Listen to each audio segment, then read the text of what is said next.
Ano, Амбицгаано. Сайн уу? за бүх сонсогчдоо энэ өдрийн мэнд хүргье. Ингээд Yummy Moms in Japan 10 дахь дугаараар өнөөдөр ингээд уулзахад бэлэн болоод байна. За ламаа маань өнөөдрийнхөө сэдвийг эхлээд хэлчихв үү, тий? Дараа нь би зочдоо танилцуулаад. Өнөөдрийн сэдв үү?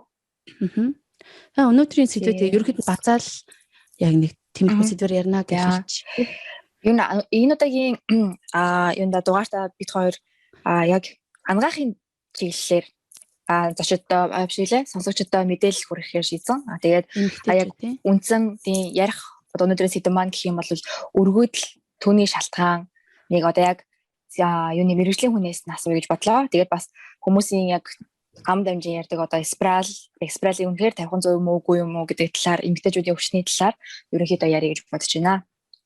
За тэгээд өнөөдрийн манай зочдоор болохоор одоо Монголоос яг нэгдүгээр төрх эмнэлэг одоо өргөө амарч ах газрын их барих эмч эмгтээчүүдийн эмч амар жаргал маань оролцож байна. За тэгээд тий эрэгтэй эмч манай анхны эрэгтэй зачин. Тий тэгээд Япон улсын танаа эмнэлэгчин болохоор нэр нь юу вэ? За Япон улсын Сайтама дүүрэгт байдаг одоо яг эмэгтэйчүүдийн клиник эмнэлэгт одоо яг харилцагч хүлээн авах хэсгээр ажилладаг манай Дулам гээд бас эмэгтэй оролцож байна. За урилга хүлээж авсанд баярлалаа. Хоёр зочиндоо хоёуланд нь баярлалаа. Үнтэй цагаа гаргаж бид хоёр цагаа зарцуулж байгаа. Тийм. За тэгээд эхний асуултаа ламаа эхлэх үү? Яа тэгээ. Та бүхэн маань мэдж байгаа би одоо ингээд саяхан охиноо гаргасан байгаа. Манай охин ч одоо шилжүүлэн суулгасан хүн шүү дээ. За тэгээд яг өнөөдрийн эмчээс асуумаар байгаа зүйл өргөдөл гэж яг юунаас олж үүсдэг зүйл юм бэ? Тэгээд сүүлийн үед ер нь хараад тахад яг ингээд миний эргэн тойрны тэр тусмаа яг миний үеийн хүмүүс амар өргөдлийн асуудалтай байгаад байгаа байхгүй юу? Ер нь Монголд ч байсан, гадаад ч байсан. Тэгээд энэ талаар та амар эмчээс асуумаар байна л да. Өргөдөл гэдэг зүйл яг юу юм? Юунаас олж ер нь үүсдэг зүйл вэ? За үүсэх шалтгаан болоо. За өргөдөл гэдэг нь тодорхойлт. За хосууд ямар нэг жимснээс хамгаалах хэрэглэхгүйгээр бүтэн 1 жил одоо жимсэн болохгүй байх юм бол нэг өргөдөл гэж үзнэ. За өргөдөл маань анх дахь өргөдөл гэж байна, хоёр дахь өргөдөл гэж байна. Тэгэхээр анх дахь өргөдөл ойлгомжтой. Огт юусоо жимсэн болж байгаагүй. Бага тохиол тэр нэг бол анх дахь өргөдөл. Хоёр дахь өргөдөл бол нэг жимсэлсэнтэй. За тэр нь зодсон байж болно, хүсэлтгүй байсан байж болно, эсвэл өрөндсөн байж болно. Тэрнээс болоод тэрийг бол хоёр дахь өргөдөл гэж нэрлэв. За өргөдөл маань дотроо одоо нөхөн үржих насны жирэгтэй эмэгтэй хоёулаа шүү дээ. Хоёулангоос нь шалтгаалж байна. Тэрээс бол дан ганцхан эмэгтэй гэхгүй. Дан ганц эрэгтэй гэхгүй. Хоёулангийн бас нөгөө гэж хоёулангоос нь болдгоо л гэсэн үг. Нэг нь эрүүл байгаад нөгөөх нь асуудалтай байх юм бол бас үр тогтохгүй гэсэн үг шүү дээ. Тэр утгаар нь хэлээд байна гэсэн үг. Тэгэхээр за эмэгтэйчүүд дээр бол маш олон шалтгаан бий. Одоо өргөдөл онцлогдоход. За тэгэл наацхийн жишээ байх юм бол за өрөндөлт ажиллабараар хийлгэсэн тий. Тэгэх юм бол даашрмын хаан шинжгүй шинэхээ болоод уманд наалтдаг байж болно. За умаа хоргоо хавд руу юм ч одоо 3 тул байрлалаас шалтгаалаад тэгэхээр умаа дотор салс руу төрж ургацсан байх юм бол бас яг спраш шиг жимсэн болоод байхгүй. Бас тэгэж бас болно. За эсвэл өрөндөлт хийлгээд умаанд ажиллабар хийлгэхдээ дутуу үлдээгээд полипи үлдэж умаа хөндөй дотор үлдчих юм бол бас ялгаагүй жимсэн болохгүй. За тэгээд одоо нөгөө халдвар төмслүүд бас дахиж давхар яригдана. За тэнд маань нөгөө халамны дуураплазм, микроплазм. За тэгээд нөгөө гонрой тэ за гутан эдгээр маань бүгд ордог. За бид нэр ялангуяа за гутан бол өрөө олог маш гэмтээдэг. За тийм учраас бас жимсэн болохгүй. Энд чинь тэгэл өргөдлийн нэг шалтгаан болоо явчтай. Тэр маш олон шалтгаан байл та. Тэгээд энийг ярих юм бол анхнаас нь бүр өтрөөний өргөслөөс нь авахгүйлаа л нөгөө энгийн вагиноз, мөөгөн цөр, за халамэдгээ сайн тийм бүгднийг ярьж иж яг энэ өргөдөл гэдэг юм дээр очино л доо. За жишээ нь тэгвэл одоо юу гэдэг нэг жил яг ингээд хүүхдтэй болохоо шийдчихэд нэг жил болсон ч болтгүй. За тэгээд за эмчит хандлаа. Тэгээд яг тэрийгэ тодорхой болгохтол ер нь ойролцоогоор хичнээн хугацаа зарцуулдаг. Яг Монголд бол Одоо тэгэхээр нөгөө юу вэ? За хамгийн эхлээд эрэгтэйгийн үрийн шинж шинжлэх нэ. За нөгөөх маань хэдийн шив байна. За нөхдүүдийн хөдөлгөөн хэр байна те. Зарим нь цөөхөн хөдлөөд байна, зарим нь болохоор баахгүй байх нь шүү дээ. За тэгсний дараа эмэгтэйг үзэх нэ. За эмэгтэйг үзэхээр хамгийн эхлээд л ерөөсөө мозок буюу нөгөө полимеразын гинжин уруулын шинжилгээнүүдийн PCR. За тэндээсээ нөгөө яах гэж байна гэвэл нөгөө бэлэн зам халдвар төвшөнтэй тодруулах гэдэг гэсэн үг байхгүй. Одоо нөгөө халамэдэ байна уу, гонрого байна уу, тэд нэр ихлэ тодруул. За тэн дээрээс чинь ямар нэгэн асуудалгүй байх юм бол онцлогооны дуран орж болно. Үрийн оолгоо бүтэн байна. Регистр салмограф бид нэр орно. За MRI бид нар авах болж болно. За тэгэл явна да цаашаа. Тэгээд бүр болохгүй дааврын шинжилгээнүүд өгөөд явна. тэр нэлийн хугацаа орох нэ тий. Тэгээд нэлийн хугацаа орно тий. Аха. Хоёрыг шинжилгээ өгч явахад ингэсэн байхгүй юу? Эмчтэр утсан чинь Япончууд болохоор яг таны хэлж байгаагаар одоо бид хоёр нөгөө нэг юуны одоо үрийн шингэний шинжилгээ өгөөд эр бүлээсээ тоолуулаад тэгээд эмгтээгийнхаа ч гэсэндээ одоо яг нөгөө мазокийн шинжилгээ энэ төр хийлгээд бүр цусны шинжилгээ хүртэл аваад одоо гормон хүртэл хэвэн байна уугүй гэдэг хүртэл шалгасан. Тэгээд шалгачаад ямар ч байсан нөхрийн талд эр бүлээсийн одоо үйл ажиллагаа нь жоохон хэвэн бус байна гэдэг одоо юу гарч ирсэн байхгүй юу? Үр дүн гарч ирсэн. Тэгээд тэрийг одоо яаж эмчилж болох вэ гэж асуусан чинь 4-5 жил ингээ байглаар нь байлгаад байлгах юм бол эргээд нэмэгдэх боломжтой гэж хэлсэн байхгүй юу? Одоо 5 жил битээр зарцуулах юм бол яг эргээд хүүхд болох боломжтой байх нь л тий. Мөнгө төрөх одоо зарахгүйгээр байглаар авах юм бол тий. Гэхдээ тэрний тулд маш их хичээх хэрэгтэй. Одоо жишээ нь арх тамхи хэрэглэдэг бол тэрийг огт багасгах тэгснэ стрессгүй одоо амьдралын хэм маягтай бол энэ төр гэсэн юм хэлж байгаа байхгүй юу? Тэгээд сонсонгоо тэрийг хэрэг битээр арай жоох эрт мэдсэн байсан бол одоо тийм зүйлээс урьдчилан сэргийлэх боломжтой байсан болов уу гэж надад бодогдсон. Тийм зүйл байж болдгийм болов уу болов. Эрт мэдэх тусмаа одоо эмчилэгдэх арга нь арай өөр байх тохиолдол байдаг уу? Тэгэхээр ер нь эрт онцлуулах тусмаа л эмчилгээ үр дүнтэй. Тэгэхээр тавилан бас дагаад сайн байна л гэсэн үг. Эрт мэдэх тусмаа зүгээр. Аха, зөв. За тэгэнгүүт дулмаас асуумаар энэ тэрний талаар яг бит хоёр ингээл амар олон бүр илээ анх хүүхэд ер нь хүүхдээ болгосон гэж бодоод 2-3 жил явчаад 2-3 жилийн дараа тийм эмчилгээ үзүүлсэн байхгүй юу. Тэгээд яг Японы эмнэлэг дээр болохоор ер нь хизээ ер нь тэрийгэ мэдэж эртхэн очвол зүгээр байдгийг нэгдүгээр хоёрдугаарт ер нь үн хідэн төгрөг байдаг бол одоо яг үр шилжүүлэн суулгахад тэрний талаар мэдээлэл өгч төгөө. За ерөнхийдөө яг Япон хүмүүс болохоор ихээр нэг 90 2 шүү 35-аас дээш болох хэрэг чигнэ гэдэг. Ер нь арай гэж. Тэгмээс шууд эмч ихэд болохоор хит дарах байдаг. Ихэд болохоор нөгөө юу байдаг. Яг үндгээс гадагшлагчаа үеийн тааруулаад энэ өдөр яг ихийн харьцаанд ороод ингээ хүрээдрээ гэдэг. За тэрнгээр ингээд 5-6 удаа ингээд хийсэн чинь живсэн болохгүй дараагийнх руу үр шилжүүлэн суулгая гэдэг юм ордог байхгүй. Шууд уу? Гэтэ нөгөө хүн болохоор одоо мөнгөний боломж ч юм уу тэрнээсээ шалтгаалаад ялч өөршил одоо шилжүүлэн суулгах жоохон хойшлол яач юм уу гэдэг хүсэл гаргачтیں۔ Тэгээ ялчгүй би ингээд хурдмж ирсмээр наа өөршилжүүлэн суулгамаар наа гэсэн үедээ одоо энэ ч за окей гэдэг өөршилжүүлэн суулгах юм хэлдэг.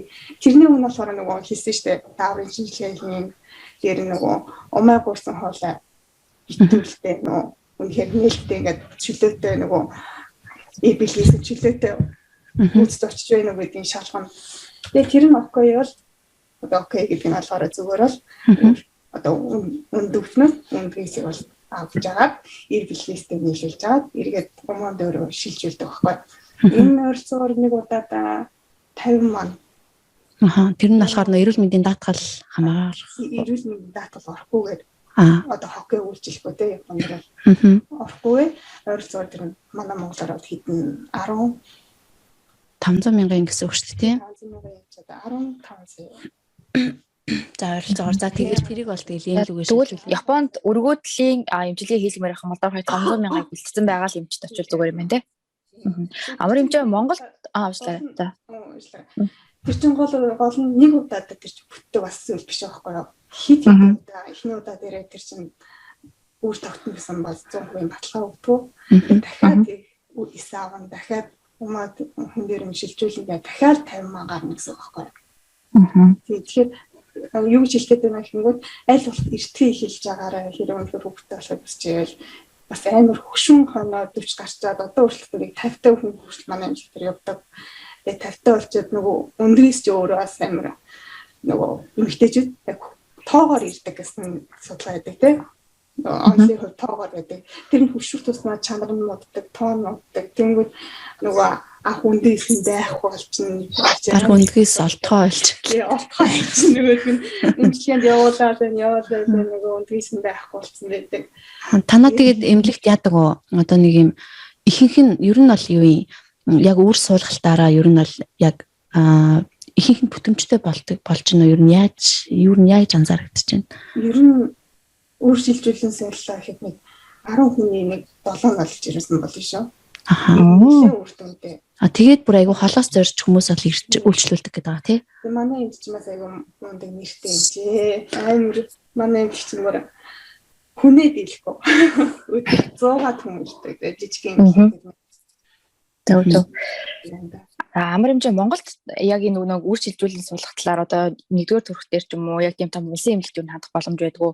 Үүн хөлсийн үед юу хэд байдаг бол за улсын эмнэлгүүдээр одоо үр шилжүүлэн суулгах ажил хийв байна. За хувийн эмнэлгүүдээр бол ойролцоогоор миний сонсохоор бол 10-15 сая төгрөг болдог гэж болсон юм байна. Тэгэхээр манай эмнэлгийн хувьд бол одоо үр шилжүүлэн суулгах хүмүүс хийхгүй. Зөв. Тэр нь яагаад тэгж байгаа юм бол яг улсын хэмжээнд ер нь зөв шалтгаангүй л юм байт юм уу? Улсын эмнэлэг хэмжээгээр эсрэгээр хиймээр тэгж бодогдох юм уу? Харин одоо энэ талаар ярихаар яг бодлогын төвшөнд маш том юм ярихгүй л дээ. Зөв. Энэ чинь улсаас л биднэрт төсөөлж мөнгө өгж байгаа. За тэрнийхээ хүрээнд л бид нөр үйл ажиллагаа. Тэгэхээр энэ чинь яг эрүүл мэндийн яам болон засгийн газрын шийдвэрийн дагуу бид нэр ажиллаа хийж байгаа гэсэн үг. Тэрнээс бол бид нар бол хийхгүй гэсэн одоо тийм улс хийгээд ахаар бид нэр одоо эмчнэр хийхгүй гэдэг юм биш байхгүй. Яг нөгөө талаар хэлэх юм бол улс биднийг дэмжихгүй байна л гэсэн үг л дээ шууд утгаараа бол. Тэгж тогжил хэлж болно гэсэн. Монголд ер нь залуусын ер нь яг тийм өргөдлийн ер нь асуудал одоо ер нь хэр байгаа вэ? Их үү бага уу? Японд бол амар их байгаа юм санагдаад байдаг байхгүй юу? Тэр нөхөд гаргахын эхний нас нь өөрөө амар орой болохоор тий Японд ч. Харин тий. Тэгсэн өргөдлийн асуудал бол бас л дөндөл байгаа. Тэгээд ерөнхийдөө өргөдлөл бэлгийн замын халдвар төвчнээс болж ил манайх маш их өргөдлийн асуудал их байгаад байна. Тэгвэл тэгж л хардаг. Зөв. Бэлгийн замын халдвар төвч ингээд ярьсан чинь та одоо өвчний талаар ер нь жоохон мэдээлэл өгч тгүү. Эмэгтэй хүний ч одоо бэлгийн замын халдвар төвчин болон одоо мөнгө зэрэг бэлгийн замын халдвар төвчний нэг хэсэг мөн нэг нь. Мөнгө зэрэг бол засаг хийж хэлэхгүй л дээ. Яг нөхөн өрчгөө насны эмэгтэйчүүдийн 75% нь мөнгөцрөөр өвдсөн байдаг гэдэг байна. Гэхдээ тэр нь бэлгийн замын халдвараар биш зүгээр өвдсөн байж болдог. Тэгэхээр дарангуулагдсан жирэмсэн болон чихрийн шижинтэй хүмүүс байх юм бол мөнгөцрөөр өвдөх магадлал өндөртэй. Тэгээд дахих магадлал 40-45% гэдэг байна. Тэгэхээр одоо нөгөө манайхан бас жоохон буруу ойлголттой байдаг. Мөнгөцрөөл цэвэр бэлгийн замын халдвар төвчин гэж ойлгоод. Бас тийм биш байхгүй. Бэлгийн замын халдвар төвчин бишгээд баг хэлчих болно. Яг нөхөрчөө насны эмэгтэй бол мөнгөцөр тусах нь шүү дээ. Болно. Би тэгж л ойлгоод идэж нэг амар нөө антибиотик эдэр их уугаал тэгэл би ч амар бас мөнгөцөртж байсан тохиолдлууд байдаг л энэтэй ихчлэн Монгол. Би нэг амар антибиотик уугаал тэгтгэл гэж сонссон. Тэгэхээр нөгөө миний түрүүний ярьсан дахлаа дарангуулгасан төрөлд нь орчих л доо. Антибиотик уудаг. Тэгээд жирэмсэн болон чихрийн шинжтэй энэ гурав тохиол дийлэгтэй аюу мөнгөцөртөх байдаг. За энэ чинь ингээл нөгөө өтрийн үргэлжлэлийнхаа дотор ингээд ороо авчдаг. Энэ дотор чинь тэгэл энгийн вагнер золон тэрхнаа зэдэрч ороо явчихдаг байхгүй. Зөв. Тэгвэл яг бэлгийн замын халдварт өвчин биш гэдэг нь мөнгөнцрөөс өөр бас тийм зүйл байдаг уу? Тэгээд бэлгийн замын мөнгөнцрөл байна. Мөнгөнцрөл босноо л яг ингээд бэлгийн замын халдварт өвчнөр ингээд явна гэсэн үг. Тэгээд бид тусдаа өөр гэсэн шинж тэмдгүүдтэй, өөр гэсэн дараах хүндрэлүүдтэй. Тэгэхээр шинж тэмдгээл маш сайн мэддэг хэрэгтэй. Шинж тэмдгээ мэдчихэж эмчид очиж үзүүлэн эмч тэрний чинь дагуу шинжилгээ авсныхаа дараа эмч хийнэ л гэсэн. За тэгэхээр хамгийн ихэнд бол ерөөсөө гинт өөрчлөгдөх нь шүү дээ. Цагаан эмгэж хэмжээ, өнгөн, өнөр нь, зурагтаа чанар. За эднэрийг л маш сайн ажиллаж явах хэрэгтэй. Та нар өөрсдөө биений эренгуутал ах хэдэн настай дээр ирэх үү те 12, 13, 14, 15. За өсрөө зарим ховор тохиолдол 10 нас настай ирж байгаа те. Тэрнээс авахгүй л та нар чинь биений ирж байгаа учраас яаж ирдгүү тэ тэр бас мэдж байгаа. Биений мэрсний дараа цагаан бас яаж өөрчлөгдөхөө мэдж байгаа. Тэр чинь л гинт өөрчлөгдөж юм бол тэгэл асуудал байна л гэж ойлгох хэрэгтэй. Тэгэхээр юм бол мозог хэрэгтэй. Эмчид хандах хэрэгтэй. Тэгээ ер нь одоо охтуудтай ээж нар ч гэсэн бас магадгүй сонсох бах тий. Ер нь охтуудаа одоо нэг хүнтэй ойрцсон ойртоогүй байсан ч гэсэн ер нь үзүүлэх хэрэгтэй гэдэг юм уу эмэгтэйчүүд эмгэлт яах ёстой гэдэг одоо анхны сарын өмнө нэрээд одоо охин захнаад энэ наа ч юм одоо мэдэхгүй шүү дээ тий. Би бол одоо ямар охинтой ч сайн мэдэхгүй л энэ. Гэтэ ер нь бол нэг охтуудаа яах ёстой юм бол хэдэн наснаас нь нэмлэгт үзүүлэх юм. Хүнтэй ойрцсон ойртоогүй хамаагүй. Үзүүлэх ёстой. Үзүүлэх ёстой. За бэлгээ хавталд ингээд орцсон бол бас нэг өөр тий. Ороогүй бол бас нэг өөр. За биений ирэхээс өмнөх болон ирсний дараа гэдэг бас өөр. Тэгэхээр ерөнхийдөө хамгийн эхлээд охин хүүхэд маань өөрөө мэдэхгүй учраас ээжүүд ялангуяа ямар ч байсан нэг сардаа нэг юм уу 2 удаа тэг яаж ийн гэдэг нь өөртөө зөвлөж асуух хэрэгтэй. Эсвэл харах хэрэгтэй тий. Нүдэн баримжаагаар би маш анхан шатны хэлж өгдөө шүү дээ. Эмчтэр очихоос өмнө биш. Гэрийн нөхцөлд одоо ээж охинтойгоо ярилцах нь шүү дээ. Тэгээ яаж ийн тэ цагаан эмгээд гарч ийн үү? Төрөө сард яаж исэн тэ? Цаалтанжсэн энийг асуу. Энэ байдал нь хүүхд өөрчлөгдсөн байна гэж хэлэх юм бол харин эмчид хандах ёстой. Гэсэн үг тий.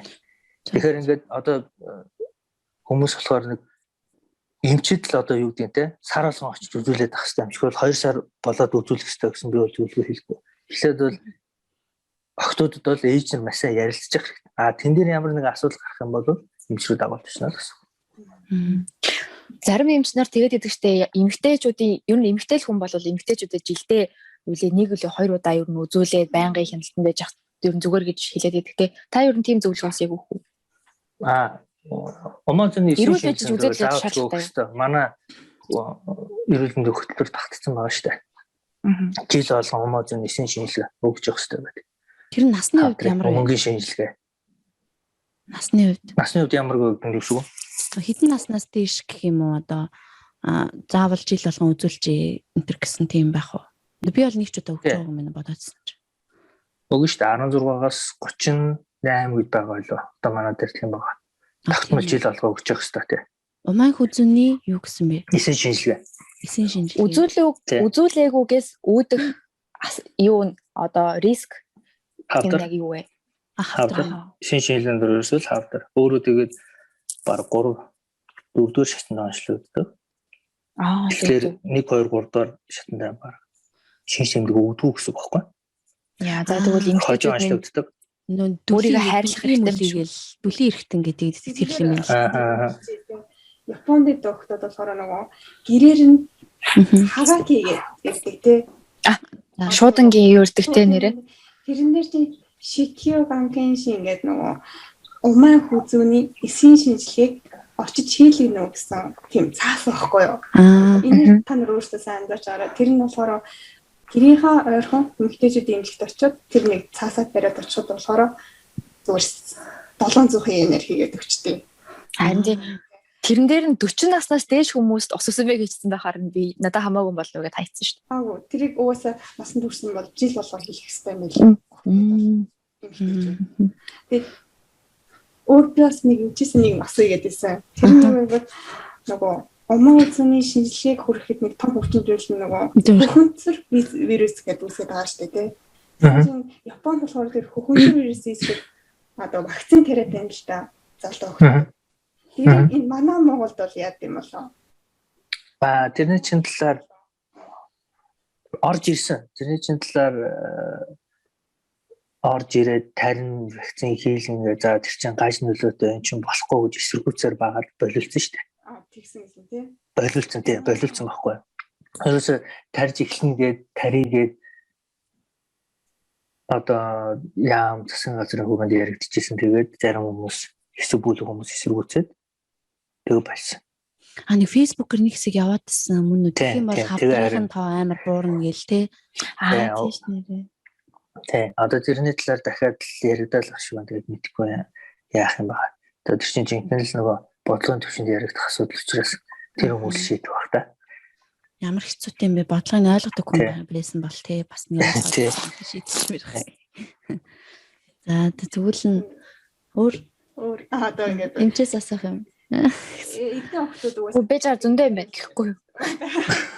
Юу нөгөө нэг юуны бэлгийн замын халдвар төвчөө өвчин доторолгоо ийг ороход байна л да. Тэгээд тусчаад одоо идэгдэг өвчин гэдэг оросод жишээ нь дохол идэхгүй бусд нь бол идэгчин ч юм уу те.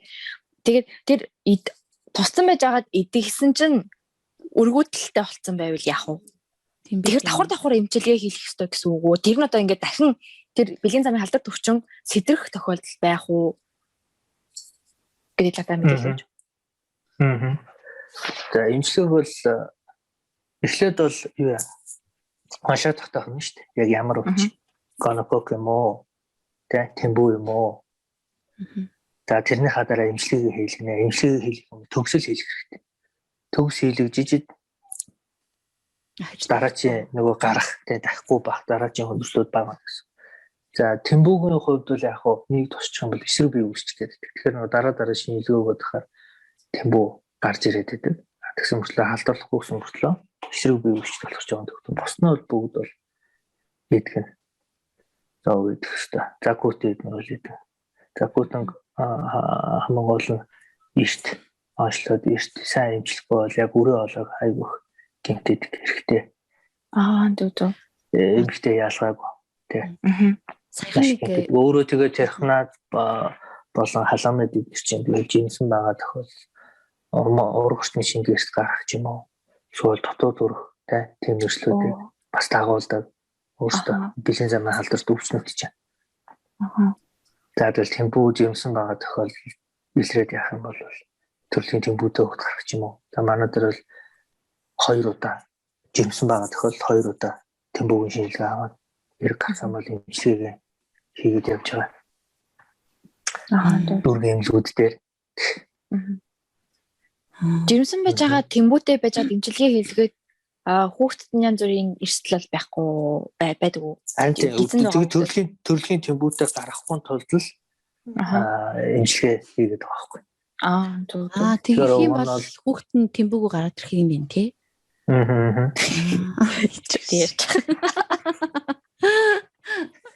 Тантераа тэмбүүгөө гарцаач гэж юм боёо. Тэгэхээр ерөнхийдөө бэлэн замын халдвар төвчөнд бас ярихад ерөнхийдөө хамгаалалттай бэлгийн харьцаанд орох нэгдүгээр. Хоёрдугаар нэг бэлгийн хавьдагчтай л ах хэрэгтэй. Тэр л одоо маш шилдэг арга байхгүй. Танаа Япон эмнэлэгт танаа тий бэлгийн замын өвчтөн хүн ер нь байна уу? Яг үнэ. Яаж юм? Энэ охтууд нь ер нь яад юм бэ? Ингээ хараад хад бэлгийн замын халдварч юм баг шүү. Бид нар амар хамгаалж байгаа л та тий. Заримдаа нөгөө захнаад байна тий. Нөгөө их юм гараад байна гэж зөвөрт ирдэг гэсэн тэр мөөгөнцөр эсвэл нэг зүгээр нэг бактери өрсөл байдаг байхгүй. Тэгээс бүр амар ингээд тэмбүү гараад ирсэн. Ингээд за хүрдэн гараад ирсэн бол байхгүй. Яг одоо жил гарах хугацаанд ажиллаж хадвал тийм өвчин байна. Яагаад гэдгийг зүгээр таамаглаад хэлчихөө гэхгүй юу? Угаасаа хүүхдтэй болохыг хүсдэг хүмүүс юм чинь бэлгийн замын хавталтай баг урт юм шүү. Гэхдээ ер нь амар эрт ордог гэдэг чинь бэлгийн харилцаанд Япон охтууд аягүй эрт ордог гэдэг аахгүй. Яна үгүй хэлэхтэй. Амраа юм чи Монголд ер нь ямар хөөдөг вэ? Залуу хүүхдүүд бас яг тиймэрхүү өвчнөр их шинжилгээ өгдөг. Ер нь хэр эрт бэлгийн харилцаанд ороод байгаа шүү. Хэр эрт бэлгийн харилцаанд орж байгаа шүү. Тийм Монгол хүүхдүүд. За яг тэр судалгааг бол яг эрт бэлгийн харилцаанд орж байгаа судалгааг бол манай дээр бол яг гарах боломжгүй л дээ. Тэр нэг өөрхийн эмнэлгүүд юм уу, дүүргийн эмнэлгүүд дээр сургуулиуд дээр нөхцөл үйлчлэг хийгээд явах юм бол гараад ирдэг. За манай дээр болохоор нөгөө жирэмсэн болоод ирсэн хүүхдүүд бол байна л да. Тэр бол 16 тий жимсэн болоод ирсэн. Тийм хүмүүс бол байдаг. Тийм үү. Тэг яах вэ? Тэг Тэмбүүтэй юунууд бол жирэмсгүүд бас ихсээд байгаа шүү. Нэлээд их болоод байгаа. тийм үү. Тэр тэмбүүний чинь шинж тэмдэг гэж юм байдаггүй юм болов уу? Хамгийн эхлээд бол нөгөө хатуу яр гарна. Шанкар гэдэг хатуу. Хаана? Авасан. За бэлэг хэрэгтний ойролцоо. За бүр умаа хүзүүн дээрс гарч болно. За өтрийн дотор хаан дээрс гарч болно. Тэгэхээр нөгөө мэдэгддэг. Тэг өөрөө аянда алга болдог. Алга болсны дараа тэмбүү хоёр дахь шинж рүү орчдөг. Өөрөө тэмбүү маань яг нөгөө бэлгийн зам алдар төвчин гэсэн бас тогтолцооны өвчин баггүй. Бүгднийг нөгөө хамардаг. Мэдрэл тэгэл зүрх гэдэг бүгднийг хамардаг болохоор жоохон төвхтэй. Тийм үү. Тэгэхээр хамгийн ихний шинж тэмдэг ерөөсөө яргаар. Нэг тийм лакар бодцсон юм шиг хатуу гадаргуутай. Тэгээд тийм ах шиг улаантай гэж та. Тийм эдээ мэдээ толгой молгоотой юм хатиг мэтг шиг бол биш юм тий. Биш. Тийм биш. Тийм. Баг зэрэг өвчин хэмжэл багтай. Хамгийн нөгөө шинж тэмдэг өгдөг, эрэгтэйчүүдэд өгдөг шинж тэмдэг өгдөг бэлгийн зам алдарч загвартай шүү дээ. Яг уу. Ногоо идэрхийг хөрш хөвдүүлгээр шээхэд хорсон. Загтна байгаа юм шиг мэдрэмж төрнө. Халамжтай тэрхнаа зэдэн бас тийм шаргал хөөсөр хөв тийм ялгцгаар. Тэгээ бас загтна шээхэд бас хорсож болно. Түлхэр тийм шинж тэмдгүүд байх юм бол яаралтай л эмчид хандах хэрэгтэй. Хандаал онцлол эмчилгээгээ хийлгээл эмчилгээ сайн хийх тусмаа дараагийн тавилаа. Сайн байна. Ялангуяа жирэмсэн жирэмслэх гэж байгаа болвол аль болох ээж өөрөө ирүүлэх хэрэгтэй. За жирэмсүүлэх гэж байгаа нөхөр бас ирүүлэх хэрэгтэй. Тэгжиж хүүхэд гүйцэтгэгдэн тэгжиж сайн маамаа гарна.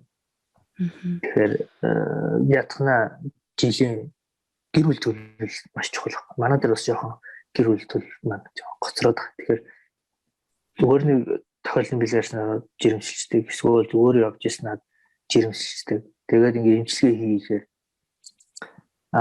үр тогтоод омоонд ороод ирсэн байдаг. Янз бүрийн антибиотик болон эмчилгээ хэрэглэж болдоггүй. Айгу төвхтэй. Тэгэхээр аль болохоор жирэмслэх гэж байгаа бол өмнө маш сайн ирүүлэх хэрэгтэй ээж болон жирэмслэх гэж байгаа нөхөр байх. Тэр маш чухал. Тэрнээс тэгээгөөс болоод одоо эмчнэр бол их л хацан шалганд орно штэ. Одоо яг яах вэ гэвэл өөрөө тэгээд тэгээд ийм халдвартай ийм байгаад байна одоо. Тэгэл жинхэнэ нөгөө бурхандаа найтгаас сонгол бол тийм тохиолдол зөндөө штэ. Яа. Тэгэхээр нөгөө тэгэл ярихаар чи нөгөө өөрөө бол маш сайн тэ доошоо гарч байгаа ялгац болов биенийхээ мэрж байгаа мөчлөгтэй бол мөчлөггүй цус алдаад байна уу тэ тэрийг бас сайн анзаарч өөрөө л маш анзаарч тэрнээс бол би эмч хүн годомжинд явжсаа тэр охиныг тэ за чи тийм өвчтөм харж би мэдэхгүй штэ тэгэхээр өөрөө нэгдүгээрт өөрийгөө л амар сайн чагнах хэрэгтэй юм байна. Өөрийгөө нэгдүгээрт гэж одоо хэлээ та. Юу насанд хүрээгүй байжгаад абортанд орох гэж юм уу эсвэл яг тийм бэлгийн замын халдвар төвчөнд тусчаад эмчилүүлэх гэж ирж байгаа хүүхдүүд байна гэж бодъё л да. Тэр хүүхдүүдийг одоо насанд хүрээгүй учраас өөрөө шийдвэр гаргах боломжгүй байгаа шүү дээ. Одоо боломжгүй гэх юм эцэг гэхийн тийм юу хэрэгтэй байдгүй. Зөвшөөрөл гэх юм уу? Тийм эсвэл эцэг гэхтэй юу н холбогдож тэр зүйлийг нь хэлдэг үү? Эсвэл хүний хувийн мэдээлэлээ тэрийг нь огт гадагшин задлахгүй байдаг үү Монголд? Ер нь насанд хүрээгүй хүүхд яа тийм бэ? Насанд хүрээгүй мөртлөө өр хөндөөлөх гэдэг нь гэсэн үг үү? Өр хөндөөлөх гэдэг эсвэл бэлгийн замын халдвар төвчөнд туссан байна гэж бодвол бэлгийн замын халдвар өвчин туссан байх юм болвол тэгэл шинжилгээний дагуу эмчилгээ хийн л дээ. Аргирийнханд нь хэлэхгүй үгүй өөртөө зөвшөөрчихсэн бол. Жирэмсэн байгаад өөрөө хөндөөлөх гэж байгаа гэх юм бол тэр чинь айгүй олон шалтгаантай. Нөгөө насан туршгүй хүүхдүүд чинь хийхтэй нөгөө гэр бүлийн хүчрхийлэл тийм их байх гэдэг. Эсвэл өөр ангийнхныхаа ч юм уу те. За тийм хүчрхийлэл төрсэн байдлаар жимсэн болцсон байдаг. За тэгэх юм бол нөгөө комиссийн шийдвэр буюу хурлаар ордог. Хурлаар ороод жирэмслэлтийг одоо дүүрэг дээр орох гэсэн. Харьяа дүүргийнхаа их барих эмэгтэй эмч болон эмчнэрийн тэр ФК-гийн хурлын эмчнэр байдаг хэвээр. За тэд нар маань ороод одоо нэг ийм шалтгаантай учраас ингээд чааш нь тийх боломжгүй учраас ингээд хожуу хугацаанд нь жирэмслэлтийг таслая гэдэг. Одоо манай төлөвлөж юм 1 2 3 4 төлөв. Тэгэхээр бид нэр тэр гүйцэтгэж өгнө л гэсэн. Тэр үр үнэлтэйг аль нэгэн байдлаар эрсэлгүйгээр гүйцэтгэж өгөх л ёстой бид нар. Ээж аав нь бол байсан байгаагүй хамаагүй тэр хүүхдтэй яриад өөртөө яриад шийдчих юм биш үү? Үгүй нөгөө нас чинь бас их чухал шүү дээ. 16 нас чинь. Тэр чинь нөгөө эргний үлэх авах. Өвөөсөө шалтгаалж өөр болчихдээ. Одоо 16 настай эргний үлэх аваагүй байх юм бол нөгөө ээжийнхээ хаягаар ямар ээж заавалж холбогддог байхгүй. Тэгэхээр гэр бүлийн зөвшөөрөл хэрэгтэй гэсэн үг. Японд яг тиймэрхүү Японд яг уу манай хэлээр болохоор өөр хүнэлт бол хийдгүү. Ямар үед одоо нөгөө тэр өөр хүндэх ус ажиллагаа хийдэг байнгут яг нөгөө манай үр шижүүлэх суулгах ажиллабараар жирэмсэн болчиход тэр нэг дотор аймаггүй болчдаг. Тийм үед болохоор бид тэр үр зөвлөх болох үс ажиллабар хийдэг. Өөр нэг тохиолдол нь болохоор манай эмчээс 72-ийн тэ нэг жимстэй хамгаалахад уучаад 72 эмч нэг 100% хамгаалдаг шүү дээ. 72 усны дараа нэг жирэмсэн болцсны тохиолдол байсан манай аймаг дээр. Яг тэр үед тэр эмэгтэй бүр хүнсэн. Яг ийм шүлний хоёр тохиолдол хийдэг учраас яг би хүүхдээ ахвал яагаад хүрээд ирсэн эмэгтэй онд бол манай аймаг бол хөндлөлтөө хийхгүй. За тэгвэл одоо юу хинээсээ эмчээс асуумаар байна л та. Одоо нэг юм явган яриануд эд штэ. Одоо жишээ нь миний таньдаг дүү охин энд эрэхтэй нөгөө гаранд суулгаад нөгөө жирэмснээс хамгаалах гээд наашаа одоо хол ер нь бол Монголоос удаан хугацаагаар явж байгаа ойрдоо бол хүүхд ойрын эдэн жилдээ хүүхд төрүүлэхгүй гэсэн охтууд Монголоос ерөнхийдөө спираль тавилдаг. Тэгээд спираль нь Монголд болохоор амар олон төрөл байгаа шиг байгаа. Тэгээд ингээд одоо миний ойлгож байгаагаар бол одоо хамаагүй гар маранд одоо яг хамаатай мууч гэмээр юм шиг гар маранд юм сурлагдсан. Тэгээд тэрийг энд ирчээд тэгээ яг одоо яг юу гэдэг яг амьдрал захиах хүнтэйгээ авчираад аваа хэдэн жил болчихсон. Тэгээд энд ахуулах гэхээр тэрийг авдаггүй байхгүй юу? Одоо тийм гар маранд суулгацсан энд угаасаа тийм юм байдаггүй. Тэгээд тэр одоо ер нь хэр тийм баталгаатай байдаг. Ямар нэгэн өөр янз бүр ер нь бол ийм хол гадагшаа явж байгаа ч юм уу тиймэрхүү юун дээр одоо им уугаад явж исэн бас им уугаад ахаар таргалдаг гэл нэг тийм яриа бас байдаг. Ямар нь аль нь ер нь яг миний бодлоор яг бэлгэвч мэдээж хамгийн зөв сонголтоо авах хэрэгтэй хэл та. Гэхдээ ингээд найдвартай дээр гэл охтууд маань тиймэрхүү юм сонгодог шиг санагдаад байгаа. Спиралыг манад илүү төлхөө нээлттэй хэрэглээл ах шиг байна. Тэр гарны суулгац яг ямар учиртай юм бол. За жирэмсээс хамгаалах хэрэгслийг ярихаар жирэмсээс хамгаалах хэрэгсэл гэр бүл төлөвлөлт үр хөндлөлт 3 бол цог яригдах гэдэг байхгүй. Тэр бол тэгж ойлгох. Заавч гэн 3 бол саншгүй 3 холбоотой гэж ойлгох. Гэр бүл төлөвлөлт болон жирэмсээс хамгаалах хэрэгсэл үр хөндлөлт ингээс саншгүй холбоотой байдаг. За хинээс нь жирэмсээс хамгаалах хэрэгслийг ярих юм бол за эмэгтэйчүүдэд жирэмсээс хамгаалах одоо хамгийн төгс арга гэж нэрлэгдээд өрөө хоолой боох нэг тийм арга байна. Аргуудаас нь эхлээд ярих юм бол за өрөө хоолой боож болно. За кесар хагалгаа орж байгаа ээжүүд бол өрөө хоолой боож болно. За эсвэл хэдийн дурангаар орж болно. Эсвэл умаа хүзүүгээр ороод өрөө хоолой боож болдог. За тэгвэл өөрөө энэ нь бас жоохон эрсдэлтэй буцаад бяцлалын хийж байгаа юм чинь техникээс шалтгаалуулаад умаа гаднаас жимсэн болох ч юм эсвэл жимсэн болох магадлал бас таарлаа хэдийдгэлээ. Миний санджаар хэдлээ 10,000 тохиол нийгмчлөө. Тэг санаад байна. Тэгээд нөгөө өрөө хоолой бооцсон ч ихсэн жимсэн болох эсвэл умаа гаднаас жимсэн болчих гээд байх нь шүү дээ. За хоёрдугаар гэх юм бол эрэгтэй өрөө хоолойг боож болох нэ. За энэ бол ерөнхийдөө хамгийн төгс арга гэж яригдаад байгаа. За энэ бол зүгээр амбалтаар нөхцөл эрэгтэй өрийн суугийг боочж болно. Дэргийн нээжж байна. За энэ бол одоо болохгүй. Энэ нөгөө нэг ерөөсөө юу аадгүй аргуудыг яриад байгаа байхгүй хоёр аргыг. Дахиж нөгөө сэргэх боломжгүй аргыг. Гэхдээ нөгөө өөрөө хоолоо боочих юм бол яг IVF хийлгэж болно л доо. Тийм арга IVF хийлгэж. За одоо тэгээд нөгөө нэг IVF үр шилжүүлнээс болгож болно. Нөгөө өөрөө хоолоо боолгох юм бол нөгөө ээж мэн. Тэ. За одоо нөгөө нэг дараачийн жирэмсээс хамгаалах хэрэгсэл хэрэгжилж байгаа мөслөө буцаад сэргээд жирэмсэн болох магадaltaй жирэмсээс хамгаалах хэрэгслүүдийг ярил л та. За энд чинь нөгөө нэг эмнүүд байна. За нөгөө 3 сарын тариа. Тэгээ тэр маань байна. За нөгөө ерөндөг байна. Одоо бидний нэршлэр спирал байна тий. Спирал байна. За нөгөө суулгац байна тий. За тэгээ нөгөө бэлгэвч байна. За тэгээ нөгөө омоозны цагиргнууд байна. Цагирга гэдэг нь спиралаас өөр юм бол явцсан уу? Өөр тий омоо хүзүүн тавьдаг цагиргнууд байна. За эсвэл за юунаас нь ерөндөгнөөс нь эхлээд ярих юм бол ерөндөг маань ерөнхийдөө дэлхийн нийт 2 төрлийн ерөндөг хэрэглээд байна л да. Копер T380 буюу нөгөө зэстэй ерөндөгийг бид нэр ашиглаад нөгөөх нь болохоор даавартай ерөндөг буюу одоо худалдааны нэршлэр Mirena, Skyline гэдэг байгаа шүү дээ. Тэр хоёр хэрэглэж тэр хоёр ер нь тий худалдааны нэршлэр тэр хоёр ерөндөгийг бол даавартай ерөндөг байхгүй. Арай илүү төлөв ашиглаж байна. Манай Монголд бол бас яг нөгөө мөнгөжүүлсэн алтаг аль яриад байгаа. Энэ одоо яг ямар үйлчлээд арай илүү байдаг гэж ярих юм байлаа. Одоо дэлхийн нийтийн жишгээр бол юус энэ хэрэг арай илүү хэрэгжүүлдэг.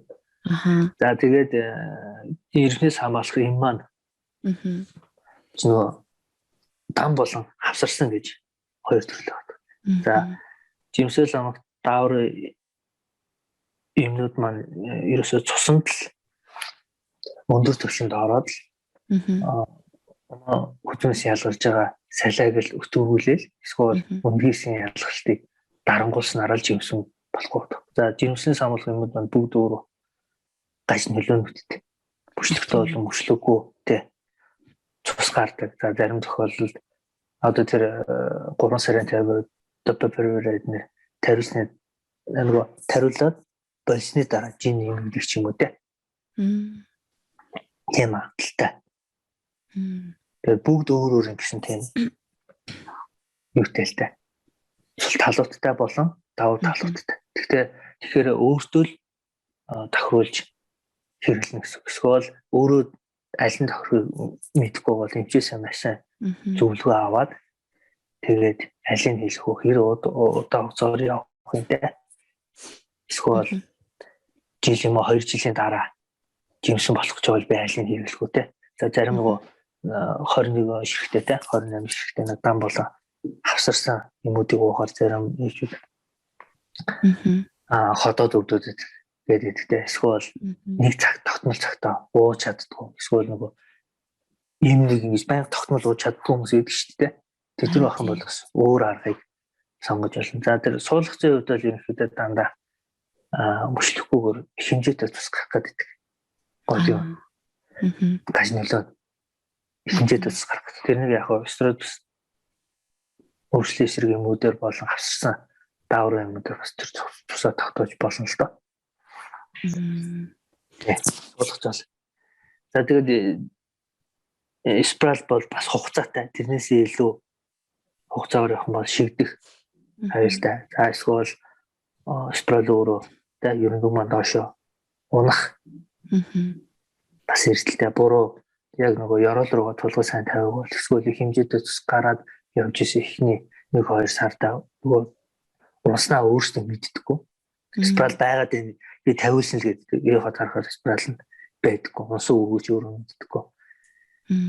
Тийм тохиолдол бас байна. За тэгээд шигд нөгөө наатлын спиралны сахал уцыг их тавьж байгаа юм шиг ойрхон тулгаж ажиллах юм бол сахал маань байхгүй ч дараа ахуйд бас төвөгтэй болчихдог. Бүгд нэг тийм давуу болон сул талуудтай тий. Тэгэхээр одоо яг альны одоо сонгох юм бол арай илүү үр дүнтэй хөдөлгөөд бас айгүй хэцүү. Хүнээсээ л айгүй шалтгаалдаг. Баггүй. Тэр гарны суулгац тавилаад ирсэн хүмүүс одоо энд ахуулж чадахгүй зовж штеп. Аяагаад авч өгдөг юм бол уг нь чинь зүгээр л баруун юм зүүн боглооны дотор талдалцуулан хэсэгтэл хийсэн байгаа нэг зүйлсэл авчих хэвээр болдгүй юм билүү дээ тий бас. Чи өөр газар яасан тавилсан газар ахуул гээд тавилсан газар ахуул гэдгийг гэсэн. Тэгэхээр заавал Монгол буцаж тавилсан имлэгт ахуулах чад гэдэм биш үү тий. Танад бол тийм юмыг авах уу? Нэг тийм буулган суусан спрей энэ бол Японд бол мэддэг юм билээ. Харин мэдгүй гайхаад идэг гэсэн юу вэ гэж бараг л над чиг л реакц гаргах юм шүү тий. За тэгээд Японд бол одоо юу хэрглэж байна? Нүсээс ерөндөг байдаг үстэй. Ерөндөг байгаа. Тийм ерөнхийдөө илүү тэр нөгөө даавар аваас нөгөө жирэмсээс хамгаалах юмуд бол амар их юм биш. Тэр бол айгүй хэрэг. Тийм тэрийг 21 он уучаад 7 хоног амраад 21 оногоо 7 хоног амраад гэдэг. Тэгэд одоо манай дулмыг ажиллаж байгаа хугацаанд бүр нэг ширхэг Япон хүн спрал тавилж байгаагүй гэж байгаа байхгүй. Тэгэхээр тэглээгээд тархлаад байгаа юм байхгүй гэдэг байгаа юм тий. Таргалж чинь гэсэн завирч хийсэн. Өвчтөн бол харсан. Тана юм нь ямар нэртэй юм гэлээ? Яг Японоор хэлчихв. Тий. Японы нэрэл гэдэг чинь Ронаберу гэдэг. Ронабел юм байна л да. Эсвэл Лонабел юм болов уу? Эрийн нийлгээл хэлцэл. Элийн тий. Яг англиэр одоо юу гэж орчуулах юм бол таас. Надад орчоо доторх бодсон л жохол да нэг бодлооны нэршлэг гэхээр та юм хавсарсан дааврын бэлтгэл өгдөгсөл аяг шалтгаал л та. Тий, хавсарсан дааврын дааврын порестрогон хоёул орсон баг шүү гэсэн. Тэгээ тэр имийг л аягүй хэрэгэлдэг үү те. Тэгээ тэр нь юу яадаг манай эмдэг дээр хэрэг үнэхээр наашаа ирэхийг хүсэж байгаа хүмүүс бол окей, эрүүл мэндийн даатгалаар болохоор боломжтой байдгийн шүү. Ойролцоогоор 5 сая болно. 5 сая хичнээн хугацааны имийг авах бай. 5 сая 3 сарын хэрэглээ. 3 сарынхаа хэрэглээ 5,000 yen-ээр долмаас маань очиод авч болох нэ. Тэгээд тэр нөгөө би сая нэг юм асуучихсан чинь юу асуух? Японд нөгөө нэг Марина гэлөө. Нэг Марина илүү, Мирина илүү нөгөө спрал тавиулахаар ерөөсө сарын тэмдэг ирэхгүй болчдөг гэдэг айгүй их тийм зөв угаасаа нөгөө угаасаа нөгөө юу багсах тий. Биний юмны ирж байгаа хэмжээг багсгachдаг байхгүй. Тэр нөгөө багталтаас сэргийлнэ гэдэг. Давхар нөгөө цус багталтаас сэргийлнэ. Тэгээ нөгөө угаасаа ном тохиол дээр бичсэн бичгтэй биний хэмжээг багсгана гэж бичсэн мэт. Тэгвэл би болохоор нөгөө муу цус нь гадагшилч левел сайн гэд нөгөө ойлгоцсон. Тэд чинь гарч байгаа нэг муухай юм гарч байгаа болохоор тэрийг ингээ байлгаад байна гэхээр амар жоохон муу юм болоод ийн л гэж ойлгоцсон байхгүй. Үгүй юм би тий. Үгүй. Тэгвэл өөр тэгэд манай эмгэл дээр яг спрал хийхгүй гэсэн юм бол байхгүй. Үнэхээр бас манай эмгэл дээр хурж ирээд спрал тавиулъя гэдэг бол мэдээж болно. Өмнөний хувьд болохоор хараа окей буюу эрүүл мэндийн даатгалыг үүсгэхгүй яг 100% өөрөө төлбөрийг гарнаа. Тэрэндээ хит байх вэ? Яг таны хэлсэн дээр Монгол нэрслэлээр өгсөн бай. Марина гэсэн, Мирана гэсэн үү? Тэр даавар болсон спрал юу гэж монголоор юу гэдэг лээ? Мирина. Тэр нь болохоор манай эмгэл дээр болохоор тэгээд даавар болсон спрал нь болохоор ойролцоогоор 4,000 хийх юм байна. 4,000 гэдэг 40,000 yen гэдэг чи одоо бараг сая мая гар юм шүү. Сая төгрөг хийх нөө тий. Тэгээд ойролцоогоор нэг тиймэрхүү л байгаа. Монголч тиймэрхүү л авцаа байгаа. Амар хямдхан байсан шүү. Үгүй юу?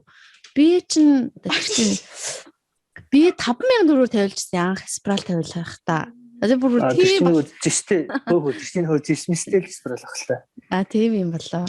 Тий. Даавартай спрал арай л үнэтэй. Тэр нь өөр юм уу те? Өөр. Би нэг түр ярьсан шүү дээ. Нэг нь жис нөгөөдгөө даавартай гэсэн. Хоёр зэрлэл ерөнхий дэлхийн нийт айгүй илүү ашиглаж байгаа юм. Тэгэхээр нөгөө жистэй гэдэг байгаа юм зөвхөн дааваргүй бас спралын тавих юм. Энд их арай хэмтэн 3,000 yen. 3,000 yen юм уу? 3,000. Тэгэхээр хэдэн төгрөг гэсэн үг вэ? 30,000 yen гэдэг. Нэг 700,000 төгрөг. Хямдхан биш л гэж тааж биш. Тэр жистэйгийн болохоор бүр тийм мөнтөр тавьж байгаа юм тийм. Дааваргүйгийн. Дааваргүй нь харин тийм болоод байгаа байхгүй. Тэгээд үнтэйгээд агвал тэгээд Япон охинууд ийм сонгогдогч байж болох юм те. Магадгүй те. Тэгээд гол нь 5 жилд нэг удаа солино шүү дээ те. Нэг Тийм зөв. Яг тэгж байдаг. ер нь бол эдний охтууд спрал аягүй дургу. Дараа нь нөгөө гарах эрсдэл нь амар өндөр гэж үздэг юм шиг байлаа шүү дээ. Дараа нь гарахаа байдаг ч юм лөө. Шигдээд нөгөө үр хөдөл үүсгэх ч юм уу тиймэрхүү тохиолдол их байдаг юм шиг санагдаа. Тэ нөгөө энд гарцгүй гайгүй те. энд чинь тэгээд мэдгүй миний лавал сонсноор спралтай байж байгаа. Тэгтээ жирэмсэн за нэг 2 сарын дараа 3 сарын дараа ирээрээ гэдэгт нь олцсон чинь 2-3 сартай жирэмсэн болцсон байж байгаа. Тиймэрхүү тохиолдол бас байдаг юм шиг л тий. Спралтай жирэмсэн гэж юу? Тий. Тэгээд нэг тийм тохиолдол зөндөө спралтай жирэмсэлж болно. Тэгээ тэр ер нь эрсдэлтэй байдаг бах тий. Эрсдэлтэй тэгээд тэр чинь спралын авчдгүй юм л шүү дээ. Тэр чигтэн төртөл нь баг ингээд спралын зоолчтой хэвээрээ байгаад идэх юм шүү. Миний ойлгосноор. Тэгэхээр спралтай жирэмсэн болно гэхээр нөгөө спрал маань хөдөлсөнтэй эсвэл тавихта жоохон наа тавьсан ч юм уу тийм хүчин зүйлүүдээс болоод спралтайгаар жирэмсэлж байна. Ерөөсөө уг нь бол жирэмсэн болохгүй гэж тавьсан хэд дээр маань жирэмсэн болчихж байгаа шүү дээ. Тэгэхээр энэ маань өөрөө эрсдэлтэй. Тэгэхээр өр хөврөл маань спралтай харьцуулахад одоо тэр хооронд нь харьцуулахад өр хөврөл томроод авах юм бол спрал өр хөврөлд үзүүлэх нөлөө багасаад ирнэ гэсэн. Тэгэхээр одоо өр хөврөл жижигхэн байх тусмаа л золбох эрсдэлтэй гэсэн. Өр хөврөл маань спралаас том болоод ирэх юм бол нөгөө спрал маань өр хөврөлд үзүүлэх нөлөө багасна гэсэн. Тэгэхээр ерөнхийдөө айх хэрэггүй л гэсэн. Тэгэхээр эхний нөгөө нэг 12-7 хоног гэднэрт за нэг 16-7 хоног гэднэрт 50% магадaltaй л шууд хэлж өгнө. 50% магадaltaй 50% зулбаж магадгүй. За 50% ингээд өргөлүүлээ цаашаа тээж магадгүй гэж хэлж өгөх. Бүр 20 недээлтэй 32 нэдэл болоод ирчих юм бол мама томорч нь спрал жижигхэн байгаа учраас спрал мамад үзүүл 20 нөлөө багц айлт бол. Төрсний дараа харин заавалч спралыг аваад харуулах хэрэгтэй. Сахлан нэнэ тэ үзүүрийнх нь баруун нэнэ тэ үзүүрийнх нь зүүн нэнэ гэж шалгаж өгөх хэрэгтэй. Тэр маань нөгөө ихсэндээ шигдсэн ч байж болно эсвэл зарим тохиолдолд умаа ёроол хүндээ бүх нэг гадрууд хаана шахацсан тэр тал руу шилжчихдэг. Тэгэхээр тэрийг авч бүтэн байгааг нь харуулж өгөх хэрэгтэй. Тэр л маш чухал.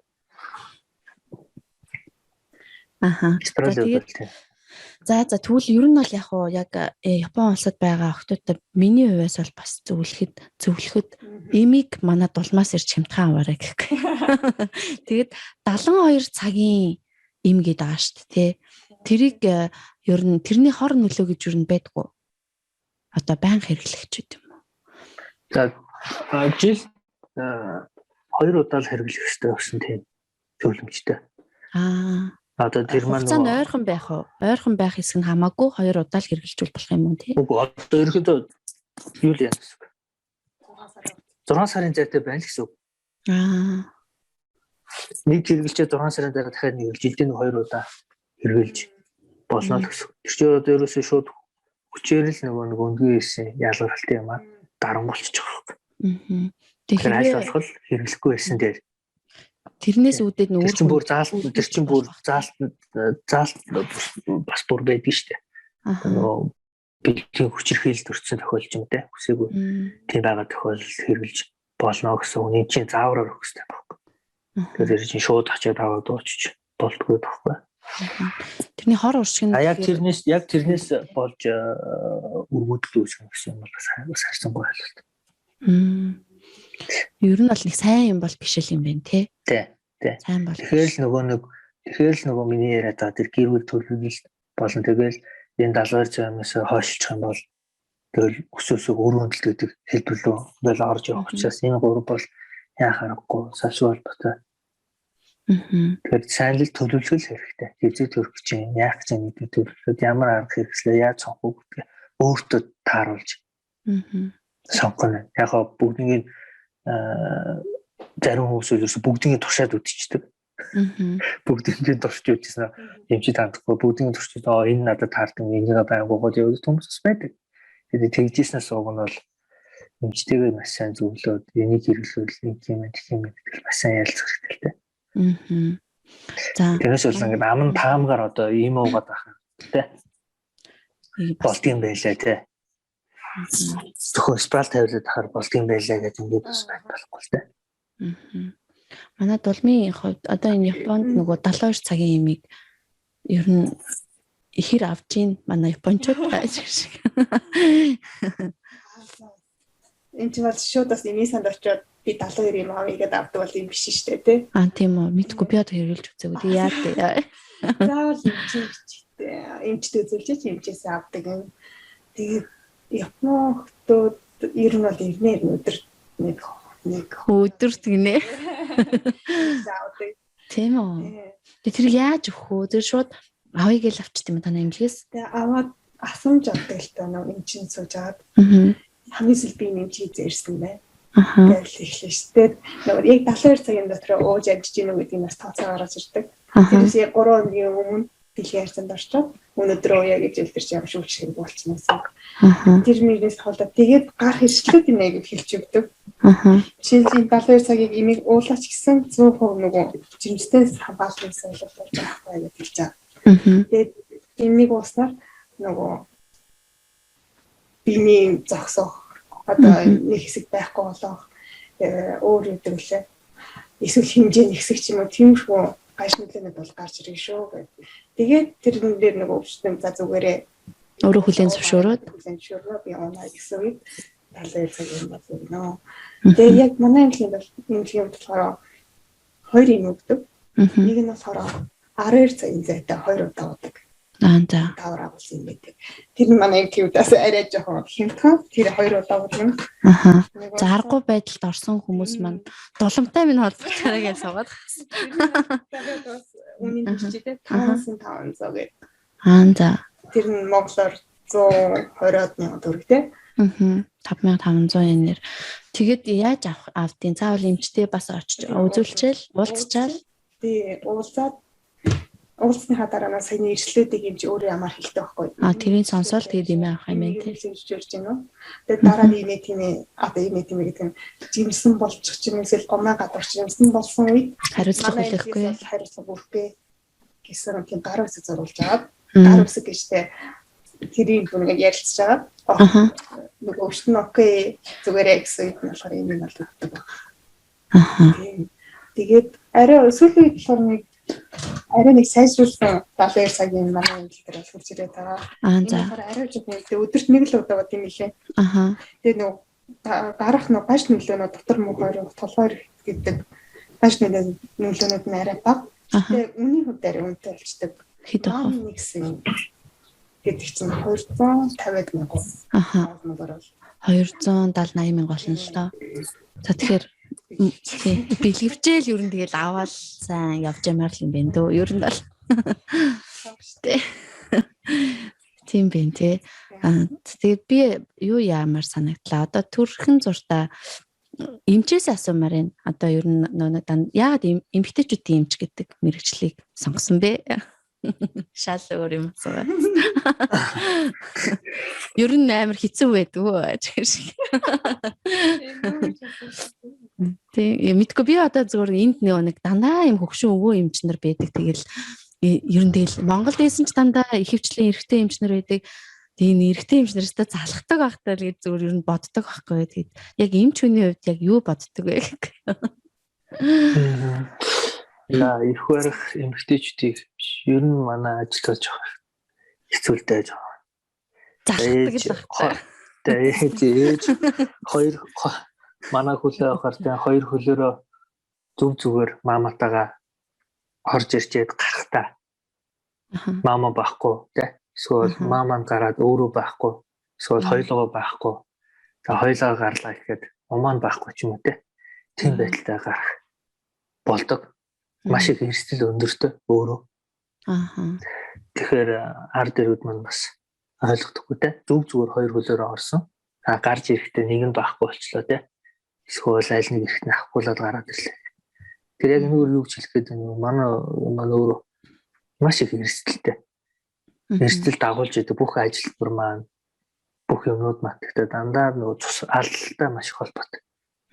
Төрсний дараа Тэгээ оролцоос нэг 200-400 мл гарлаа гэхэд умаа суулгахад тэгээ 800 мянган мл цус алдахад бид нэр тусдаа тогтоож чадахгүй гипотенуд байцсан татваны болвол тэгэл хагалгаар бол умааг нь авах юм уу тийм хэрэгслүүд айгүйх байдаг. Тэгэл ээжээсээ үнэтэй тий умаа гэж баахгүйгээр умааг шууд авдаг. Тэгэхээр маш их эрсдэлтэй л хүндрэл ихтэй л мэрэгчлэлтэй бидний одоо яг хөөх эмгтээчдийн эмчнэр маань. Тэгэхээр манай ард түмэд бас сайн ойлгохгүй. За миний хувьд яагаад сонгосон юм бол аав чи хоёулаа эмчтэй тийм учраас л хөөх эмгтээчдийн эмчийг сонгосон өөрөө дуртай. За тэгэл дуртай учраас тэрнээс л өөрөө тэ сонирхолгүй бол бас явахгүй шүү дээ. Цаашаа явахд бол айгүй хэцүү. Би тэгтээ амар өөр юм бодож ирсэн сая. Шал өөр юм бодсон. Дандаа л нэг эмхтэй хүний янз бүр юм хараар суухаар амар хэцээд байхдаа гэж бодсон чи. Ер нь бол дандаа нөгөө эрэгтэй эмч болохоор эмхтэй хүмүүс дандаа тэгж асуудаг. Асуудаг уу тий. Асуудаг тий. Тэгээ яах вэ? Гэхдээ миний ажил штэ. Ажил болохоор одоо тэгэл яг ажлынхаа төвшөнд л харж үздэг штэ. Хардаг. Миний ажил. Би нэг ямар нэгэн байдлаар мама болон ээж хоёрт эрсэлгүй байх бүх боломж төлөвлөлт бол бүх боломжтой юмшиг хийх ёстой. Миний өөрөө тэр үүднээсээ л хардаг. Яг ингээд өнлөнгийн хүмүүс асуулт тавихаар нэрэж тийм билүү? Нэрээ тэгдэгчлүү чаяа боддог. Тэрнээс л яг ажил дээр би хуцаа өмсөөл хөнөө үзэхтэй бол тэгээ мама яаж байгаа бол тэ одоо ингээ үцгэд хэдэн цагийн тэр яг хөө тэр нь л бодогдохоос өөр бол ажил бодогднохоос биднэрт бол ер нь өөр төрлийн юм болохгүй л дээ. Ер нь гэхдээ нэг зүгээр үзүүлэх гээд ирж байгаа эмэгтэйчүүдийн нэг тэгээд ирчүүл айгу эмчнэр ингээ үзлэг хийхдээ айгу гоё байдаг шүү гэж юм уу даа нэг навчаад ирчих. Тийм юм ер нь байдгүй. Тийм хувийн ариун цэвэр айгу сайн сагсан багстай. Тэгээ төрөх замаар одоо тэ эхлээ төрөх гэж байгаа болон тавтан төрж байгаа бол ондогны өсийг авчвал биднэрт маш ажлаар хийгээд дэмжлэгтэй өндөгний өснүүдад өнгө цай вакслих юм яа. Ондогноос вакс хийх. Өндөгөөс сонслоо шүү. Тэгэх юм бол биднэрт аягүй нэмэр болтохгүй. За анхан төрөгчнөөс бид нэр хэрцэн уурахгүй, чулуун өс рүү орохгүй, за хүүхдийг бүтээхгүй маш 3 4 5 6 заалтаар хэрцэн хайчилдаг хөөх. Баруун тишинд 5-7 цаг үед ханаа тэр үед хаашаа буцаага ойх гээд ихээр нөгөө тэ бэлгэрт нэг ус байгаа тэгэхээр аягүй товцтой орооцолтон тэрийг нааш чаашны хэрэг тийм нэгэ хайчилж авч яваа гэж байхгүй аягүй төвхт. Бас тэрийг ажиллаж байгаа нэг дахиад орооцолтоо. Төвхтэй. Маш төвхтэй. За вакса хийж байгаараа манайхаа харин ичмэр юм биш үү? Харин би сүүл төрөхөд харин яг вакс хийчээд би мангар том бийтэй ер нь тэр имлэгт бол ер нь бараг л түүхэнд том бийтэй үл төрсөн ах. Тэгээд вакс хийж байсан ч амар баярлаад байсан сүүлэгч нь харж. Баярлалаа шүү дээ. Баярлалаа бид ч баярлалаа шүү дээ. Тэгсэн чинь нэг яа. Өөр баярснаа уйлж мэлээд байхгүй. Хичээсэн авсан баярлалаа. Нар гарах шиг л болд шүү дээ. Яа. Тийм байна. За яа. Яг ингээд бодохдоо яг инээд юм биш байхгүй юу? Айгуу төвхтэй. Айгуу төвхтэй. Тэр нэг ажиллабар хийж байгаа тохиолдолд тэрнтэй тэгээд зүр хөндлөнгийн 2 дахь зүйлдээ зурлаад 2 дахь зүйл сатаараад байна гэхээр чи амар төвхтэй байхгүй. Яг нэг үнсэн юм хэмэрээд зүгээр нэг хоёрын хооронд зүгээр нэг тийм илүү төсвчлээ гэсэн бас маш чухал ачаал хөглөө хэлээ. Тэгтэл тэрнтэй ингээд зурлаад ахаар чи айгуу хэцүү байдаг юм а бохомд марч юм шиг заримд нь хэлэн заримд нь тэгээ хийхгүй хэлээд ах хэцүү хэлэхгүй ах хэцүү юм бас тийм шүү дээ. Та нэрээ юу гэсэн төржсэн юугаа одоо нөгөө өвчтнүүдээ ер нь амар загинжсэн төрж явах үед нь Ятах чинь амар ингээ олцсон шиг гардгүй юм гэж мэ цагнад гэж Монгол. Хийхтэй анхаарч яас гэж игээд байгаа. Тий. Хогч нь баг гэж. Сайн дүүл Ах нөгөө амар тийм. хүм ээж болгоноор нөгөө төрж байгаа ээж болгоноор харилцсан адилгүй л дээ. Тэгээд гаргаж байгаа характер харилцсан адилгүй характер гаргадаг байхгүй. Бид нөгөө хэлж байгаа зөвлөмж болон ингээд ийм үйлдэлэр ингэх хэрэгтэй гэдэг юм ойлгохгүй. Ойлгож байгаа ч гэсэн тэхийг хүсэхгүй тийм байна. Тэгэхээр бид нар тэн дээр яадаг вэ? Аль болох ерөөсө бидний ганц боддог юм маань тэр маамаг л нэраагаал ямар нэг асуудалгүй авах бид нар маш том чухал асуудал байхгүй. Тэгэхин тулд би тэр хүнд за чи ингэж дүүлэх ёстой, чи ингэх ёстой. За чи ингээ гараад татан амьслаа үнзээ аваад төгжиж өглөөдөө удаанаар дүүлнэ. Огсорсон 2 дүүлт ингээд бүх арга аргачлалыг зааж өгдөг. Зааж өгөөд байхад дүүлэхгүй хүүхдийг гарах хэсгээр амьсгалахгүй хэсгээр маш их удаан байгаад ах юм бол хүүхд тэр хэсэгтээ амьгүй болох хэрэгсэл маш их өнөртэй. Тэгэхээр яг өөрөөс нь шалтгаалах ээжийн өөрөөс нь шалтгаалах юм дээр хийхгүй байгаад ахаар бид нэр яхахгүй бухимддаг байхгүй. Яхахгүй бухимдахаас өөр арга байхгүй. Тэгээд нөгөө бухимдал маань ингээд явсаар байгаа л уурлах юм уу те ямар нэгэн байдлаар илэрдэг л те. Гэхдээ нөгөө тэр хүнийг хэрэгэлдэг загнаж ингэх биш. Бид нэр тэр маамааг л авах гэж байгаа учраас тийм авир гаргаад байгаа гэдэг бол бас нэг талаараа бас ойлгосоо гэж үздэг. Тэгэхээр айл болох уурлахгүй байхыг л нэрвдэхгүй байхыг хичээдэг л те. Яг бол би ганцхан өнөөдөр цэцгийг төрүүлэхгүй шүү дээ. Өнөөдөр цэцгийг надад төрөх гэж байгаа. Зөндөө манайх ч хоног дундчаал 25-аас 40 ээж төрдөг шүү дээ. 50 ээж төрнөхөр чинь дэнийг жижигэн цаг дээр төрхөөндөө гарлаа. Ойролцоогоор 25 төрүүлэн тэр хүмүүс маань бүгд зүгээр нэг тэ ном дээр бичсэн шиг бүг гэж төрчдөг бол би бас найдах шаардлага байхгүй те. Тэгэхээр чи хүмүүсээ харилцаа илүү болох.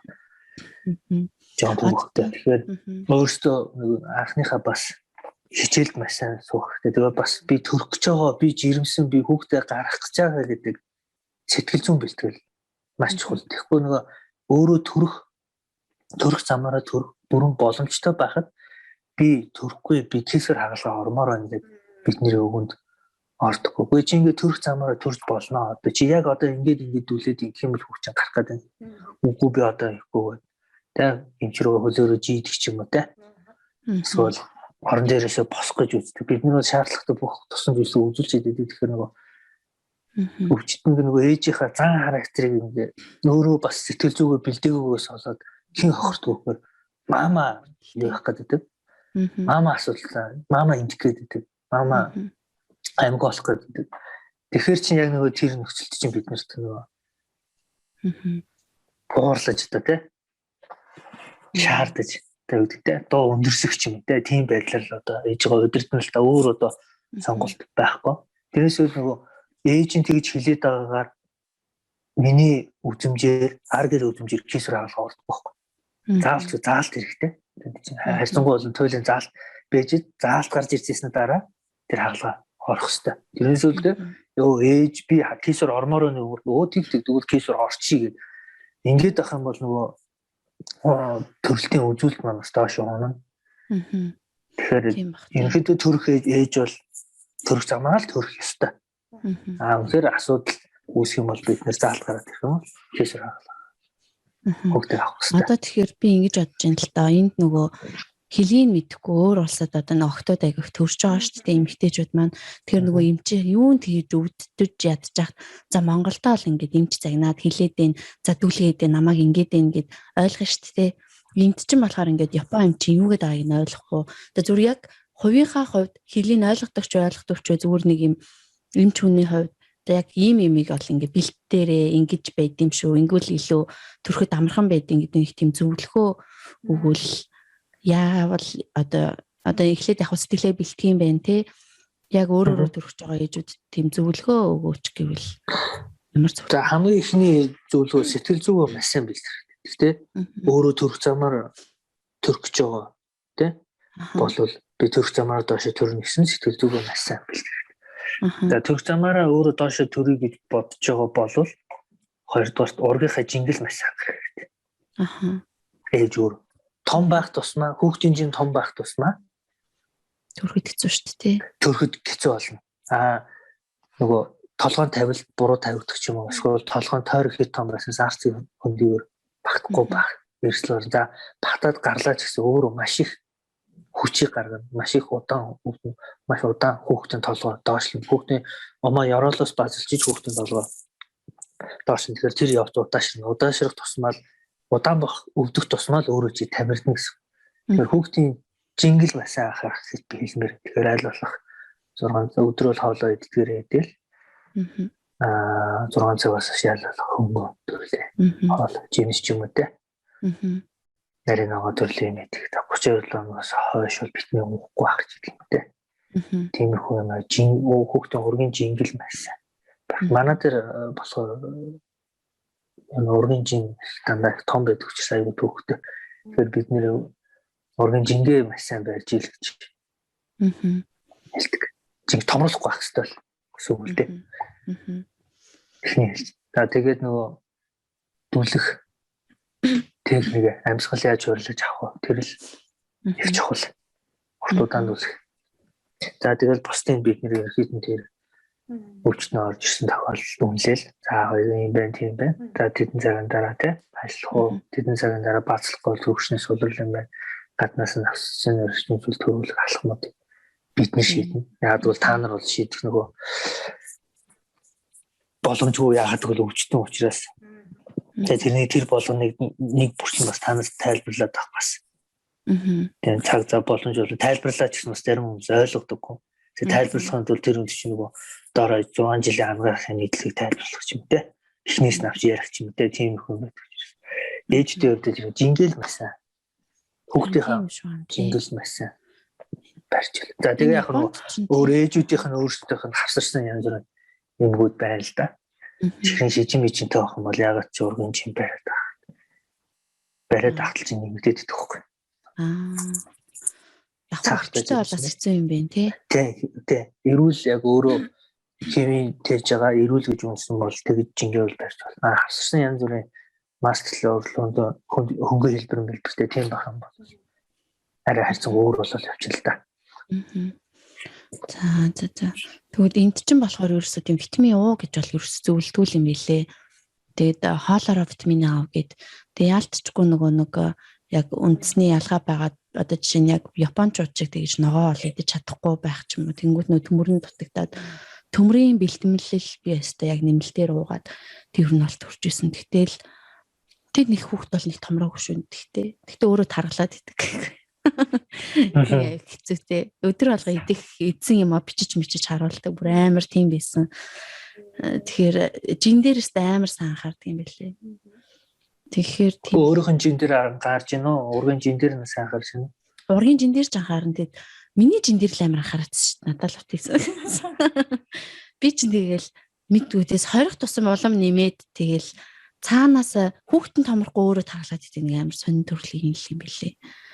Тэг хэцүүтэй. Бараг намайг анхаарал шууд хийсвэр гэл. Угаасаа ч хийсвэр гэсэн л та. Тэгээ бараг сонгоцсон байсан баха. За тэгвэл тэгээд ер нь бол өөрөө эрүүл тэгээ хүүхдэд томруулахгүй тал дээр жахан эрүүл тех тал дээр амар анхаарал хэрэгтэй мэн тий. Тэгээ одоо нэг хийсвэрийн чинь дээдл нь 3 удаа төрдөг байхад 4 удаа болт юм а гэл. Тэгээ Монгол төрсөн штэ гэл ингээл байдаг гэрдэг хүмүүс амирх байдаг штэ. Тэр ер нь хэр тэгж дөрөвдгөө хийсвэрээр төрж байгаа хүмүүс ер нь хэр байдаг вэ? Монголд жишээ нь тэр яг боломжтой. Би боломжтой л та. Яг хөө дөрөвдөг хийсвэрүүд орж ил байна л та манай дээр. Өөрөө хийсвэр нислэл маань би түрүү хэлсэнтэй. Ээж бол ер нь төрөх замаар л доошо төрөх хэрэгтэй. Ямар нэгэн ээжээс болон хүүхдэд ямар нэгэн эрсдэл үүссэн учраас л тэр доошо төрөх боломж эрсдэл үүссэн учраас хийсвэр гэж авч байгаа. Тэгэхээр энэ маань жоохон эмэг төрөлтөнд ороод явчихна л та. Тэгэхээр хийсвэр хаална айгу онцлогтой. Тэг ярих юм бол их юм ярина л та. Онцлогтой нөгөө наалтцаас авахгүйлал нөгөө хэвлийн хаалгаануудыг бодвол нэг газараа төсдөг. Хэвлийн хаалгаанууд чинь өөр газар төсдөг. Олгооч юм дээр чөстэй. Тэгэхээр хийсвэр маань яг нэг газараа 4 удаа зүсгээд нөгөө нэг хэвлийн 7 үед авах чинь нэг болоор зузаарчдаг. За нөгөө омоо сорин маань нэнгэрчдэг. Өөрөө тэр чинь умаач тэр чигээр булчинлаг хэрэгтэй. За тэр чинь зүсээд мамагаа аваад авсанаа дараа хоёр ирнэ төвөрт болоо гэж байна. Оюнгууд тэр чинь өөрөө сорив болоод идэх чинь. Сорив болоод идэхээр умаач өөрөө нэг 5 сухнаг томрохтой яг тэр хэсгээрээ сондоггүй нэнгэрээд идэх. Томрохцсноо нэнгэрээд идэх. Нэнгэрээд идэх. Тэгэхээр нэнгэрэх тусмаа л дутуу бас тех гэдэг гэсэн. Одоо 47 хоног хүрэхгүй 4 дахь өдрөд юу гэдэг нь 38 37 хоног хүрэх нь шүү дээ. Тэгвэл нөгөө нэг шарах маань өнгөрснөд тэрүүгээр задрах хэрсэлт. Задрах юм бол ээж ураг хоёр хойлоо эндийг хэрсэлт. Тэгээ кейсэр маань өөрөө устаагаад сорины жирэмсэн өсгөж болно. Ихэс төрүүлэлт өсгөж болно. За ихс маань сорин дээр бэхлэгдчих юм бол бас бүр төвхтэй. За сорин дээр бэхлэгдээ давсаргаа шийдчих юм бол мамаг авсан томаг тэр чигээр авах бас эрсэлтэй. За тэгээ кейсүрийн хоорондох зай бас айгүй чухал. Тэ. Эхний хоёр тэгээ 3 дахь болон 4 дахь кейсэр хоорондын зай айгүй чухал. Хичнээн жил байх хэрэгтэй зүгээр вэ ер нь. Ер нь аль болох хол байвал зүгээр. Аль болох хол байвал зүгээр. Доотлон 4 жил мэл ч юм уу. Тийм л байвал зүгээр. Тэгэхгүй нөгөө ойрхон багцсан нөгөө сорин маань идэж амжихгүй. Тэгэл татагдах тусмаа нэнгэрэх тусмаа өөрт чинь зөөр өгөн сороор өвдөд байна. Тэгээ сороор өвдөд байгаа нэнгэрээд байгаа хүний чинь бидний ямар зүгээр харсаар байгаа тэр сорийг ураад мамаг гिचэн дотор эндүүл ирэх. Учир нь дотооч байсан хамаагүй бид нар хаалгаа ордог. Тэсвэр дээр бол анти би сая яг Европын зарим бол 5 дахь кейсэр мессер бол хийгээд байгаа. Гэхдээ нөгөө бид нэр та нарын нөгөө амьдралын чанарыг бодоод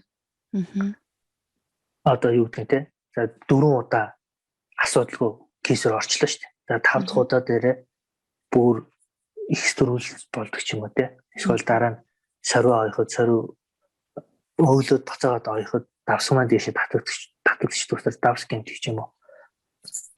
Эсвэл авах боломжгүй байх бүсийн хүсэл бүрдүүлэхгүй гэсэн тийм олон шалтгаанууд бас болоод шууд 4 дахь кейсүртээр 5 дахь байхгүй хөө өрөө болоо бид боочдөг.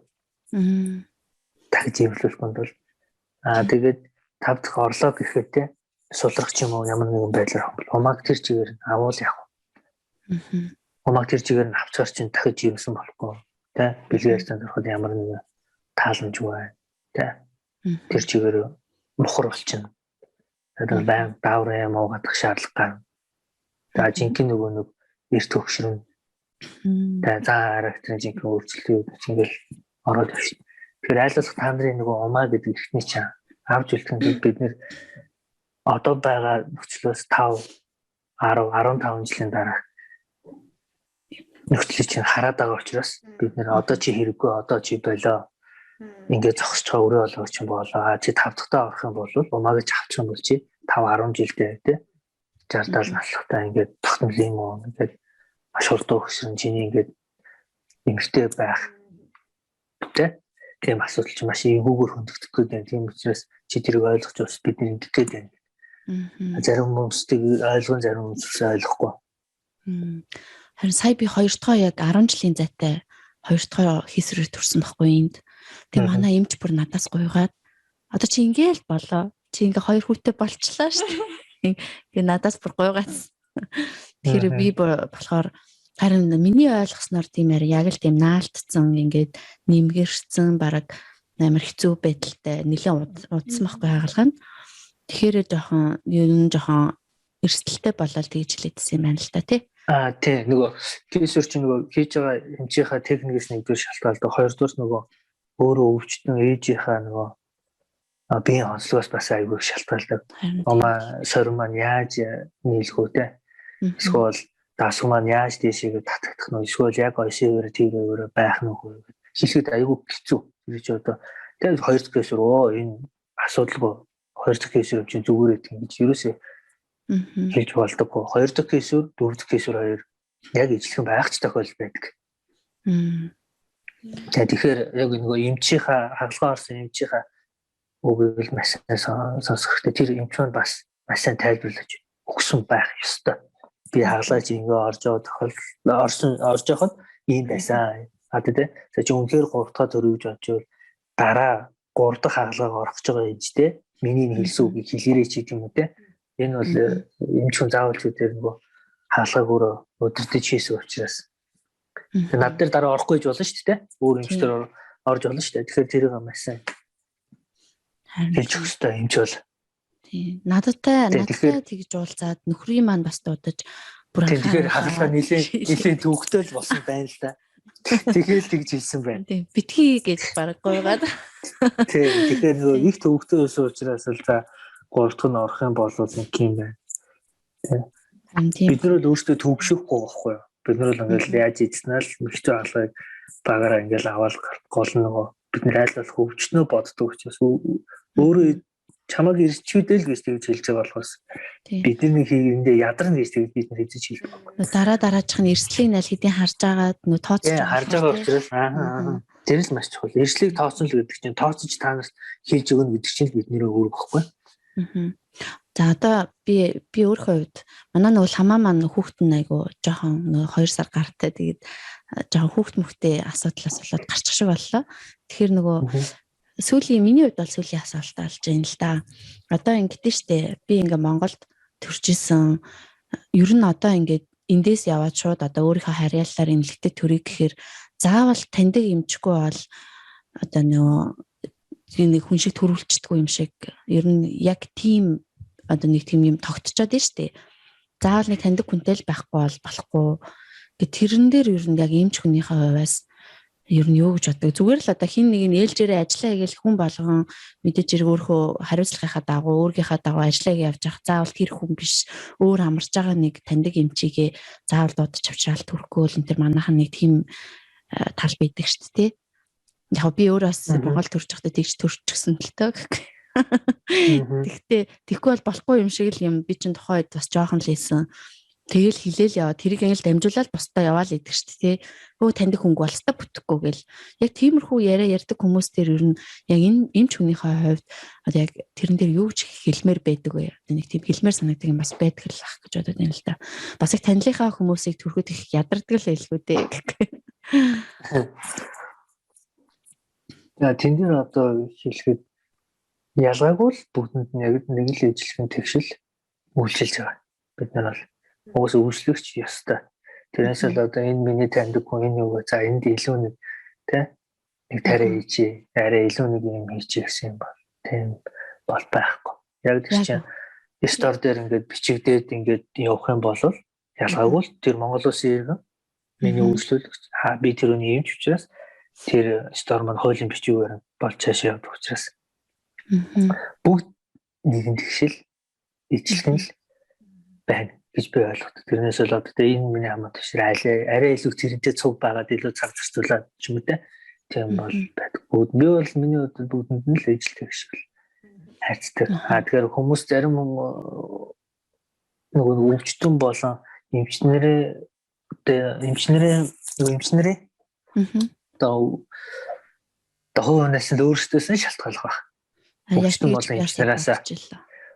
Өвчтөн болон эмчнэр өөрсдөөс нь шалтгаалх. Миний хувьд бол ижил тэгшил үйлчлэх ёстой гэж ойлгодог. Угаас ижил тэгшиж үйлчлдэг. Тэр яг тэр эмч хүнийх нь өөрх нь хувь хүн тэгээд юмд ханддаг хандлагаас нь шалтгаалал. Тийм бас тийм. Эсвэл нөгөө өвчтөнгийнхөө бас хадлаа шалтгаалдаг. Нөгөө өвчтөн бас яг адилхан хандаад ах чинь намайг дутуу хараад ингээд яг дутуугийн югаар хараад ивэл бас тийг санагдаад ах бас магадaltaй юм байна тий. Тийм тэгэн штэ. Тий. За хүний хүслийг гүйцээж чадахгүй штэ. Тийм штэ тий. Дутуу бол тий. За тэгээд яг нь ер нь бол нэг цаг гарангийн яриа ерөнхийдөө болчлоо. Тэгэхээр манай урилгыг авч оролцсон амар жаргал эмчтэй. Тэгээд дулмаада бас маш их баярлалаа. Тэгээд сүүлийн хормыг болохоор одоо эмч хүнийхээ хувьд одоо наашаа ингээд гадагшаа охтод амир одоо ингээд Японд ирж байгаа манай сонсогч нарт зориулаад ч гэдэм үү те. Японы зорих ч байгаа ч юм уу тийм охтодтэй байвал ер нь эмэгтэйчүүдтэй одоо нэг тийм зөвлөгөө хэлмээр байдаг үг ч юм уу одоо тиймэрхүү үг байвал хоёр маань ингээд бас те дараа хэлээд ингээд энэ нэвтрүүлгээ дуусгая да гэж бодож байна. За ингээд эмчээсээ эхлэе. За Монголоос Япон руу зорж байгаа хүмүүстээ за тэгээд ямар нэг асуудал гарах юм бол дулмаатай их холбогдох нь тий. Харин тий. За нэгдүгээр за хоёрдугаар эмгтээчнүүд билинийг хавьдагчтай. За өсөөгөө жирэмслэлтээс өөрсдөө маш сайн сэргийлээд тэгж ирүүл байх юм бол ирүүл жирэмслэн. За тэгэхээр ирүүл хөвгд ирүүл мама гарах нэ. Хичээл байна. За баярлалаа. За манай дулан маань болохоор бас эмнэлгээ төлөөлөөд чи өөрийнхөө хувьд би бол та нартай юм ингэж чаднаа ч юм уу. Тим юм дээр анхаараарай ч юм уу. Өөрийнхөө зүгээс бас хэлмээр байгаа. За өөрийнхөө зүгээс сая бахан талаар цагийн мистрал яриад дуусчлаа тий. Яг надад нэг одоо хэл мэдгүй. Ялангуяа хөлтөө энэ тийм зөвөр гаруулсан санаа зовлтгүй бүгдээ бичээд ороод ирж байгаарай. Би бол одоо яг мэржлийн бас нэг хэлээ бас амар юм сайн бас биш л те. Би яг болж чадчих нэрээ сэтгэлээр ингээд таслан тий. орчуулга хийгээд өгч чадна. Тэгээд өөр юм болохоор нэг хүүхдтэй болохыг хүсэж байгаа бас залуугийн бүлийнхэн бол бас манай эмэгтэй шүүгшлэг яриа гэж тэмэрээ. Ер нь цаг маг авахаар бол чамд төрүүлээ захиалах боломж байдаг уу? Заавал захиалга аваад. Захиалга шууд ирж чаддаг зүйлээ гэдэг бас болсон. Тийм юм заавал захиалга аваад тэгээд захиалга хэрэгтэй бүгдээ эрүүл мэндийн даатгалаа мартахгүй бариад ирээрээ. Ер нь дунджаар нэг үзлэг, энгийн нэг үзлэг нь хэдээс хэдэн төгрөгийн хооронд байдаг вэ? Одоо даатгалгүй гэх. Ер нь бол гэж шүү. Ер нь даатгал юм шиг үзлээ шүү. Тэгээд бүгдээ ойролцоогоор мад дотор бол гарч тийм нэг маяг гэдэг чинь. Тэгэхээр бол 250,000 төгрөг бол их нэмслэг багтана гэсэн. За тэгээд танаа эмнэлгийнхаа хаяг байршлыг бас хэлээд. Манайхлаараа сайтамад гэдэг. Сайтамаа Уравай гэдэг гикнээс алхад нэг юм зэрэг гэдэг шүү. Тэгээд би өөрөөс нэг юм хэлээд авчихсан. Зарим нэг манай нэг найзад хурцрээд Монгол болохоор эмэгтэйчүүдийн эмчнэр яаж жилд нэг удаа жилд 2 удаа нэг үзүүлж ямар нэг зөвөр байхгүйсэн гэсэн үзүүлж ийсэн. Тэгээд би танаа эмэгтэй үзүүлээ гэдэг таахгүй. Тэгээд тэр үед нөгөө тэр хүнд ямар ч зөвөр байхгүй, ямар шинж зэдэг байхгүй, зөвөр өсөлтөөр үзүүлж байгаа үед бүх төлбөр 100% гардаг шүү. Тэр нь ойролцоогоор 2-3 ман болно шүү. Нэлийн үнэтэй болдог шүү хөөе та. За тэгэхээр ямар нэгэн шалтгаан хэлэл үзүүлсэн дээр юм байна шүү дээ. Тэгэхээр муу арга заажгийг хэлж жоохон худлаар зохиожоод ерөөсөн даатгалаараа үйлчлүүлдэг гэж нэг хэмдрэл харгал байдаг шүү. Ямар зооглохгүй. Харин тийм байна тий. Тэрнээс шиг ирүүл ээжиж очоод үзүүлэл төлбөрч юм бол нэлийн өндөр батнаха. За тэгээд манай эмнэлэг нь болохоор Уравай гэдэг байдаг. Тэгээд нэр нь болохоор ямар эмнэлэг вүлээ? Жигтэйхэн л ямар гоё нэртэй шүү дээ. Saint Women's clinic гэж явдаг. За. Нилээ яг ирж байгаа хүмүүс болохоор амар хүлээн гэдгийг ойлгоорой. Яяко хийсэн ч гэсэн. Яяко хийсэн ч гэсэн 3 цаг бол зовлтой билээ. 3 цагийн дараа л зүгээр очсон дэр юм шиг шиг. Тийм бэлтгэлтэй нэг өдрийг зарцуулахаар ирэх юм байна тий. Дараа нь одоо 12-оос ажилдаа гэс явах болохгүй гэсэн тийм бол төлөвлөгөө бол төлөвлөгөөгүй ирээрээ манай хот. За. Өөртөө манай дээр бас нөгөө эрэгтэйчүүдийн юмч байдаг. Тийм үү. Тэгээ одоо сая хэлсэн чинь өргөдлийн имлэг учраас эр бихээс тоолдог. Тоолно. Тэгээ үнэхээр тэр муу эрэгтэйчүүдийн юмс сууж байдаг. Тийч оруулаад зөвлөгөө өмчлэгийг бол бичээд авах боломжтой шүү. За. За тэгээд амраа их хэмжтэй баярлалаа. Дулмаатаа бас баярлалаа. Таашдынхын ажил амьдралд нь хамгийн сайн сайхан бүхний хүсье өрөөё. За баярлалаа. За баяртай.